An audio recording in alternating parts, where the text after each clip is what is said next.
Dear parents, do you love your children? No offense, I'm not questioning you. I'm just questioning you. Do you love your children? I know it sounds rude to ask. I mean, all parents would say they would give their child the world, and I believe them. But parents, do you ever think about the state of that world that you're gonna leave them? Look, you work hard to provide for your family. A parent's job is never finished. I commend it. You want generational wealth, and that's terrific. But tell me, what is the point of generational wealth if the future generations don't even have a world to spend it? I know what you're thinking. Kids these days, what do they know? You may say we're young, we were born yesterday, and okay, you would be right. We were born yesterday. But we stayed up all night, and we figured something out. Would you like to hear it? Humanity will never solve climate change with its science. It'll solve it with its spirit. Not by rebalancing economies, but rebalancing philosophies, because don't we treat the earth how we see the earth? Mom, Dad, I know you watch a lot of news, and despite what Fox and CNN says, climate change, it ain't political. It's parental, plain and simple.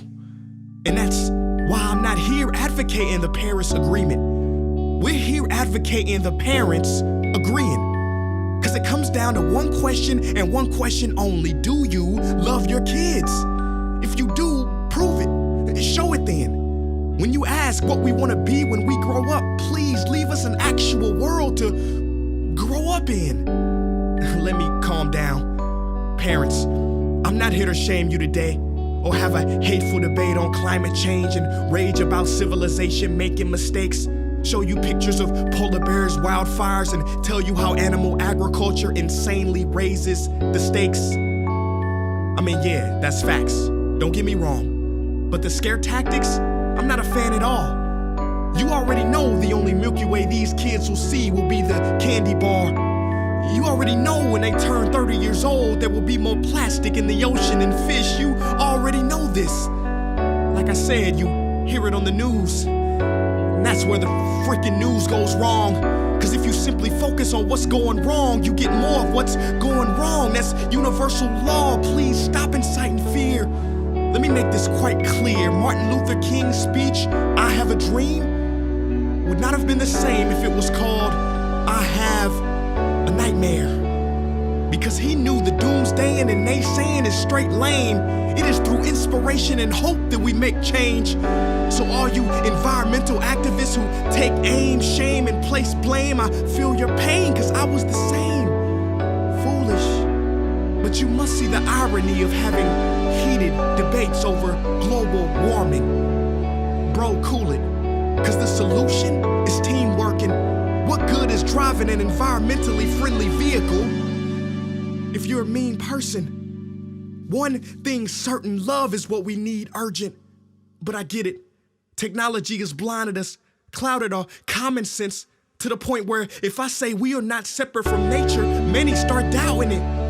But think about it. When we were born, we did not come into the world. We came out of it. We are nature. So parents, my call to action is not to recycle, but to remember. Remember when you step outside, nature is alive. Remember the wind is her voice, the rocks are her bones. Remember when you breathe, every inhale is mirrored by an exhale of a tree. Remember the water you drink comes from the streams and the sea. Remember hereforth that love is the greatest renewable resource. It is so resilient. And perhaps most of all, remember us. We are 2.2 billion. And we chose you to protect our futures, not steal them. Because remember, you did not inherit this earth from your ancestors. You're borrowing it from your children. Hey guys, thank you so much for watching that video. Now before you go, I want to tell you one thing. Now, while the media today wants you to be afraid, I want you to not look at the world as a crisis. that needs saving, but as a friend that needs remembering, as a love that needs honoring. You know, Martin Luther King once said that those who love peace must learn to organize as effectively as those who love war. So this Earth Day and every day, I want you to join me in organizing with the Nature Conservancy and their mission to heal this planet.